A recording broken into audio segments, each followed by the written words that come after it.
नमस्कार, आप देख रहे हैं दूरदर्शन समाचार। आपके साथ मैं हूं पराक्रम सिंह शेखावत। बताएंगे आपको इस वक्त की बड़ी खबरें। समाचार की शुरुआत सुर्खियों के साथ। इंडोनेशिया की संसद को प्रधानमंत्री मोदी ने किया संबोधित। कहा, हमारे संबंध ऐतिहासिक। इंडोनेशिया आना मेरे लिए सौभाग्य की बात। भारत विस्तारवाद नहीं बल्कि विकासवादी नीति पर है चलता।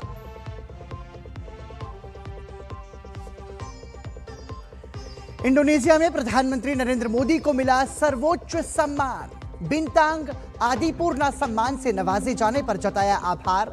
प्रधानमंत्री ने कहा, यह सम्मान कोटि कोटि भारतवासियों का और इंडोनेशिया के लोगों की भावनाओं का। 2008 अहमदाबाद सीरियल ब्लास्ट मामले में गुजरात हाईकोर्ट का बड़ा फैसला।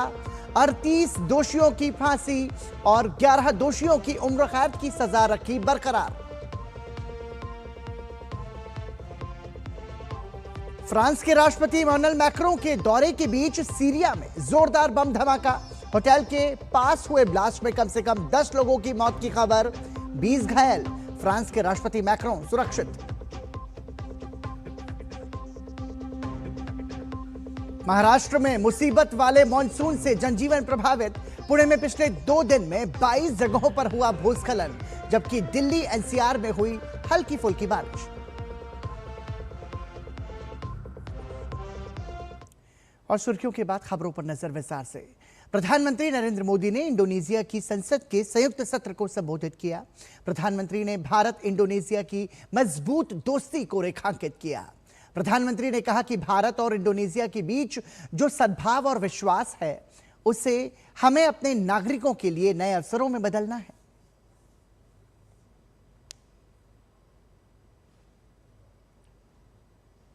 भारत दुनिया का वो देश है जो विस्तारवाद नहीं, विकासवाद की नीति पर चलता है।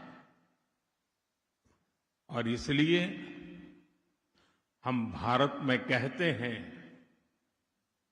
सबका साथ सबका विकास।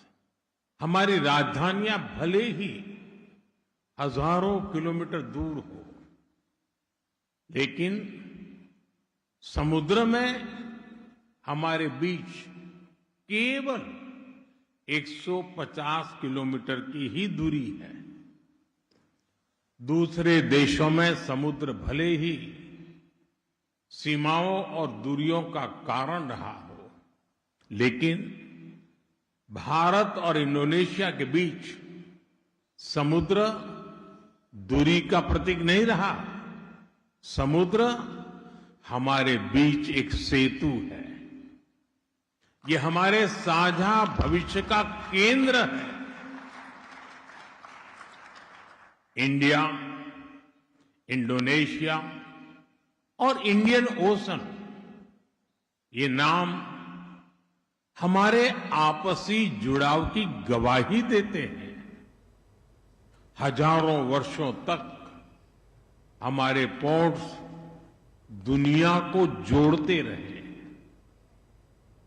प्रधानमंत्री ने लोकतंत्र को दोनों देशों का साझा मूल्य बताया। प्रधानमंत्री ने कहा कि दोनों देशों ने अपने लोकतंत्र में विविधता को ही अपनी एकता की नींव बना लिया है। आज सुबह प्रेसिडेंट प्रबोवो ने कॉपीराइट की बात कही थी। मैं उन्हें यही कहूंगा, इस प्रेम पर, इस स्नेह पर, इस दोस्ती पर, इस आदर भाव पर किसी का कॉपीराइट हो ही नहीं सकता।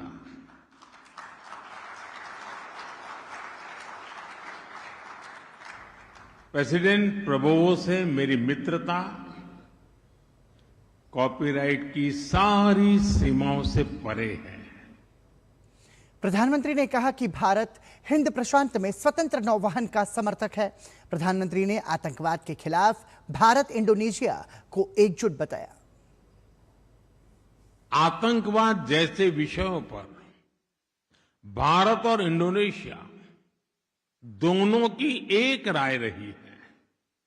पिछले वर्ष पहलगाम में जब जघन्य आतंकवादी हमला हुआ, इंडोनेशिया तब भारत के साथ मजबूती से खड़ा रहा। मैं इसके लिए राष्ट्रपति प्रभुओं और आप सभी का आभार व्यक्त करता हूं। हमारे दोनों देश काउंटर टेररिज्म पर जॉइंट वर्किंग ग्रुप के माध्यम से साथ काम कर रहे हैं।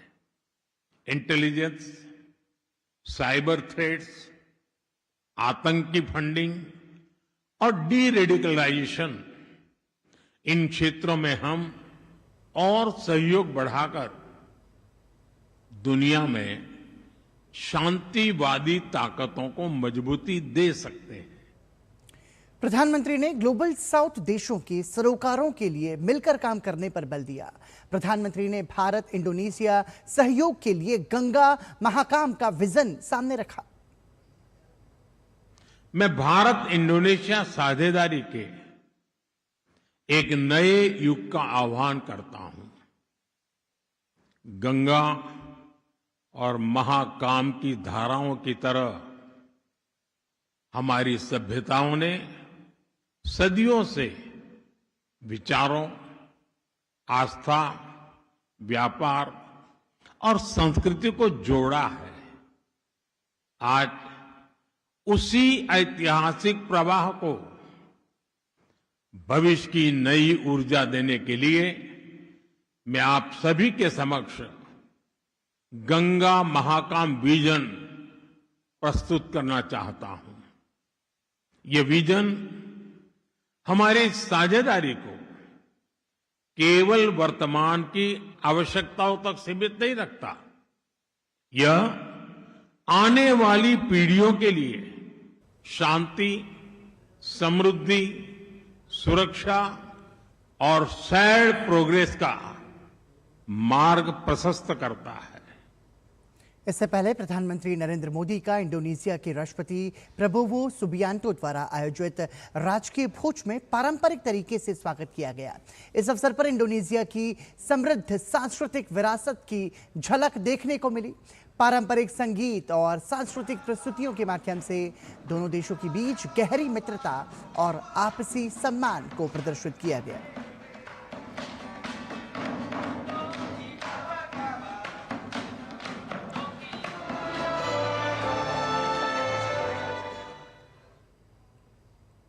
इंडोनेशिया के राष्ट्रपति प्रबोवो सुबियांतो ने प्रधानमंत्री नरेंद्र मोदी के नेतृत्व की प्रशंसा की। उन्होंने कहा कि भारत ने प्रधानमंत्री मोदी के नेतृत्व में अभूतपूर्व विकास की गति हासिल की है।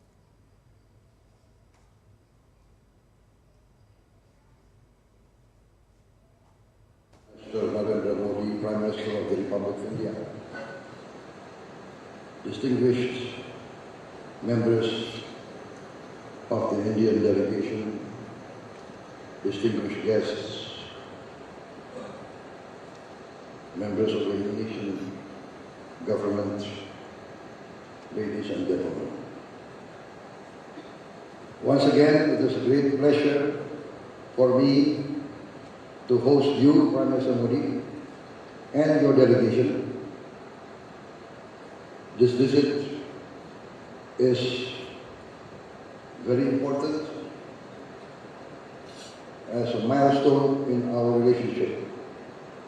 Our discussions this morning were both intensive and productive.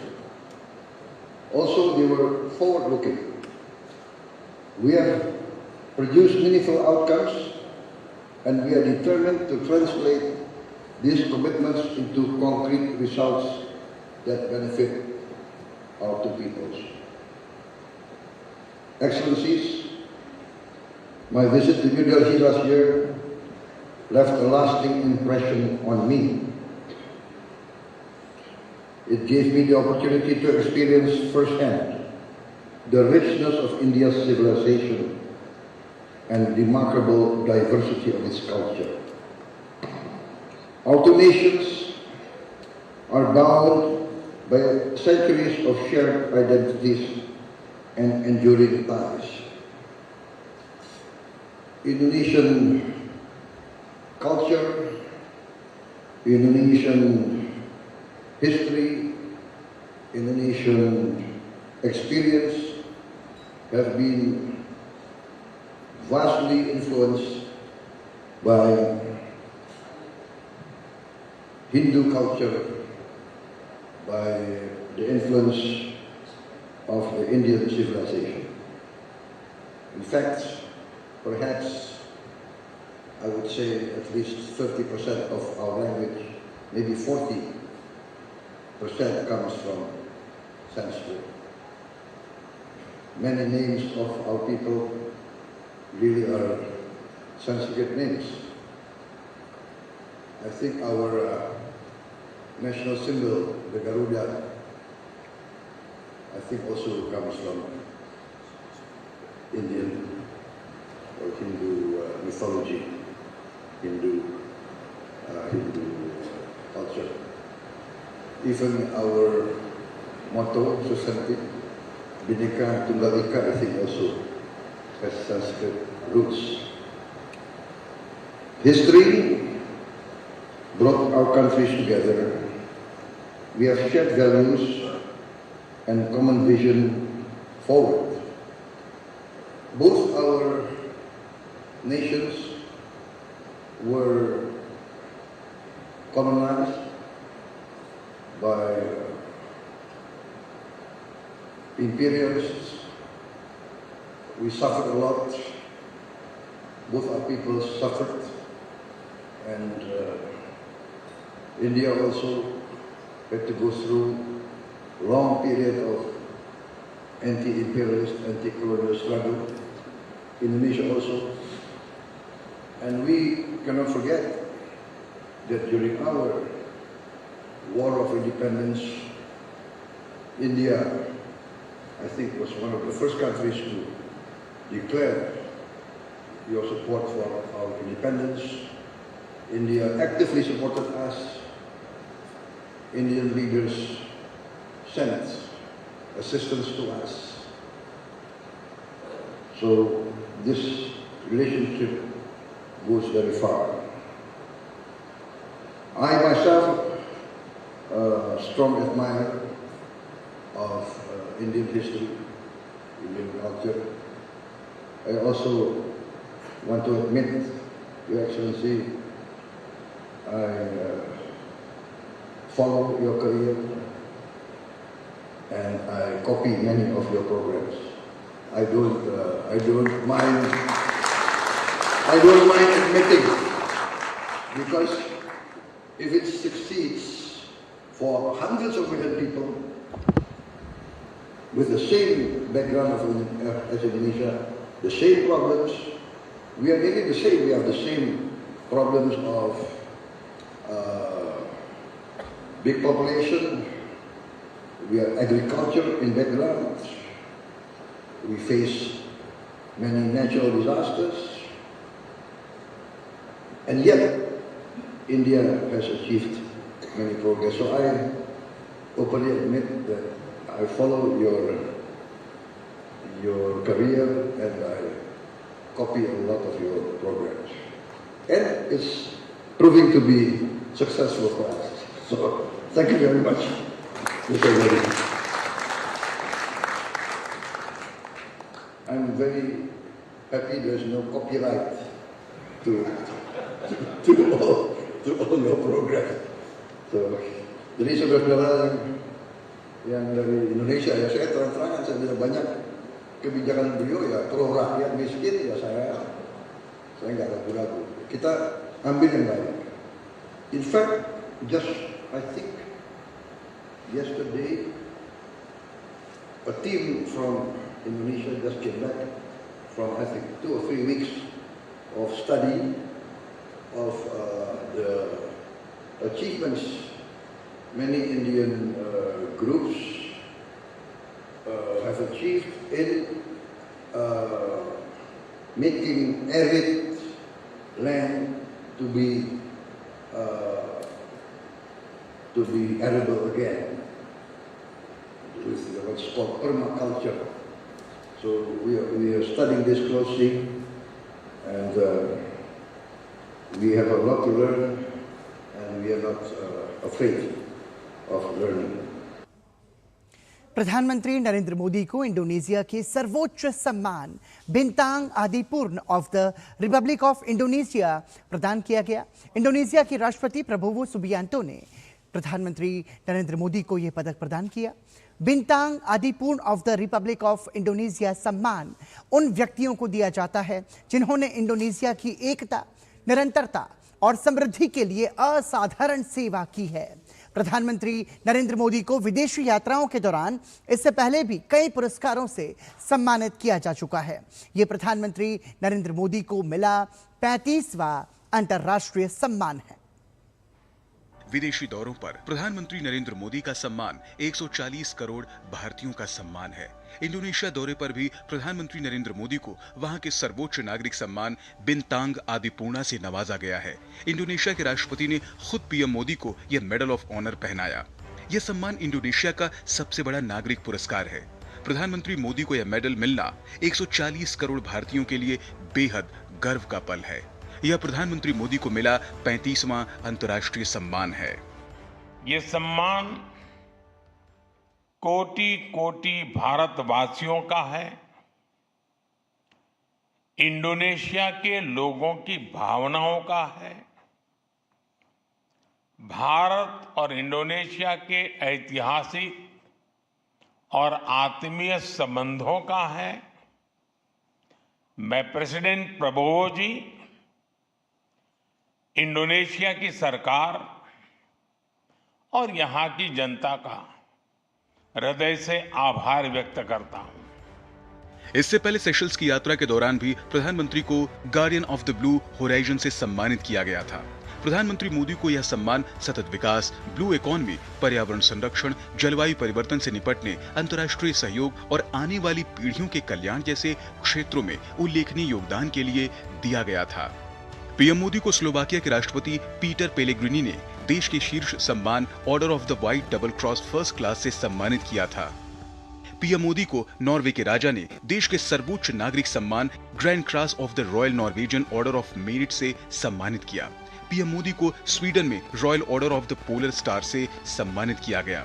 Bharat Sweden संबंधों को मजबूत करने में असाधारण योगदान और दूरदर्शी नेतृत्व के लिए प्रधानमंत्री को यह अवार्ड दिया गया।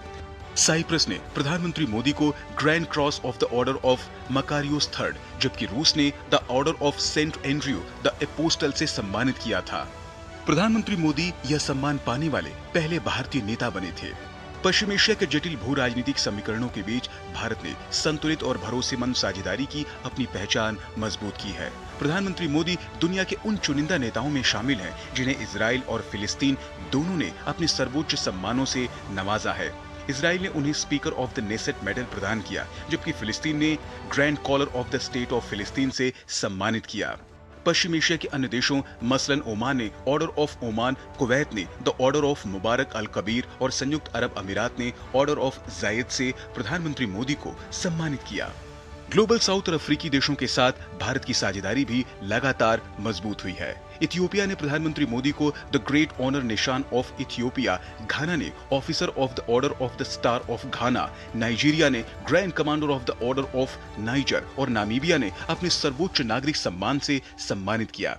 इन सम्मानों को भारत की उस भूमिका से जोड़कर देखा गया जहां भारत विकासशील देशों की आवाज को वैश्विक मंच पर मजबूती से उठाता रहा है।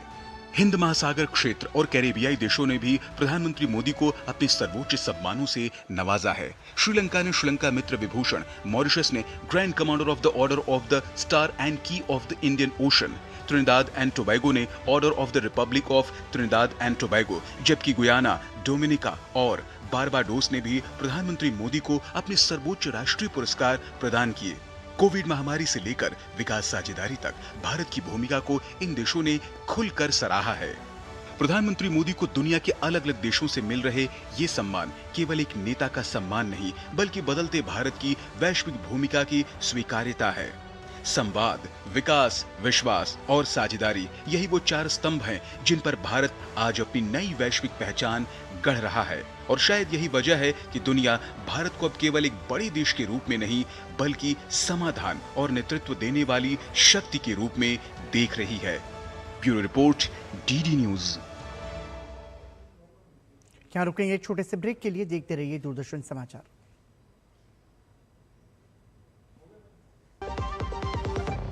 पता है, लोग अक्सर मुझसे पूछते हैं कॉल सेंटर का स्टेडी जॉब क्यों छोड़ा। I wanted more out of life, बस मैंने अपना स्टार्टअप शुरू किया। जानना चाहोगे कैसे?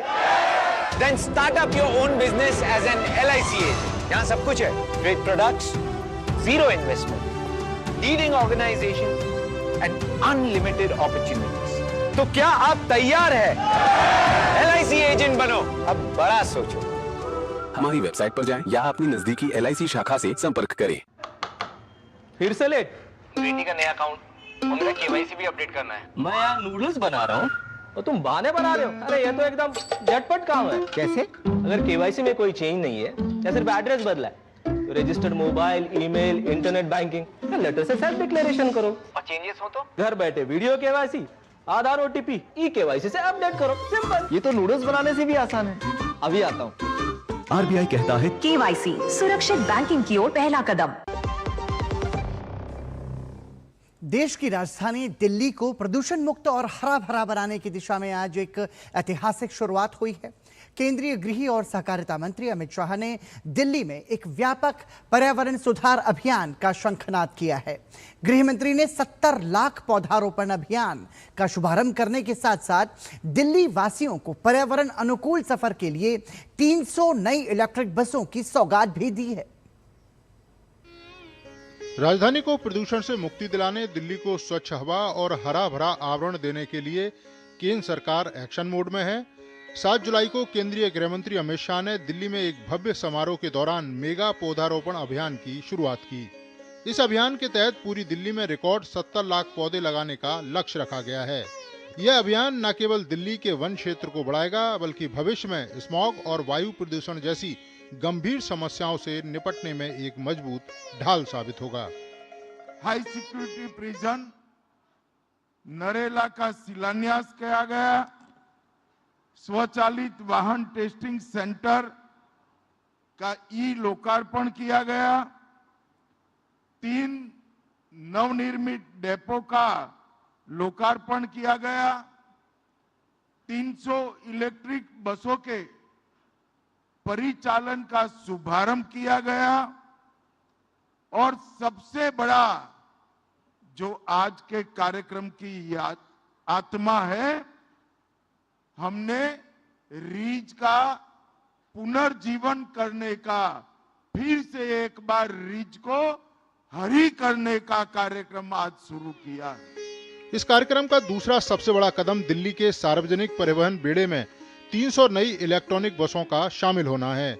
आधुनिक सुविधाओं से लैस ये बसें न केवल यात्रियों के सफर को आरामदायक बनाएंगी, बल्कि शून्य उत्सर्जन के साथ दिल्ली की हवा को साफ करने में भी बड़ी भूमिका निभाएंगी।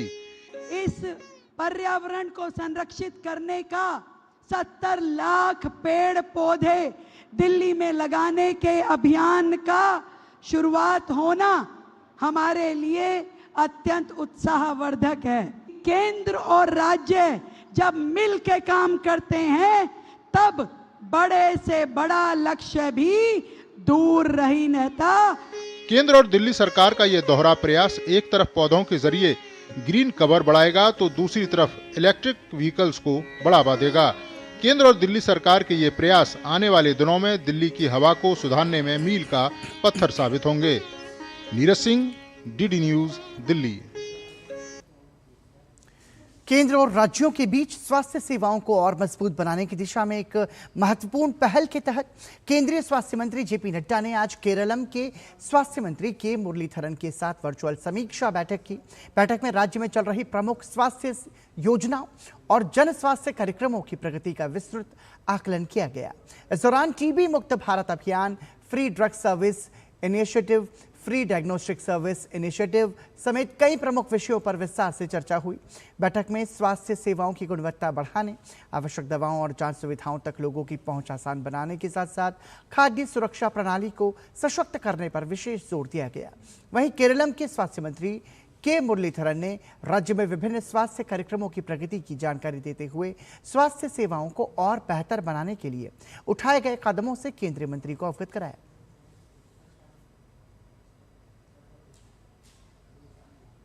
इसी के साथ समाचार में अभी के लिए इतना ही। दीजिए अनुमति। नमस्कार।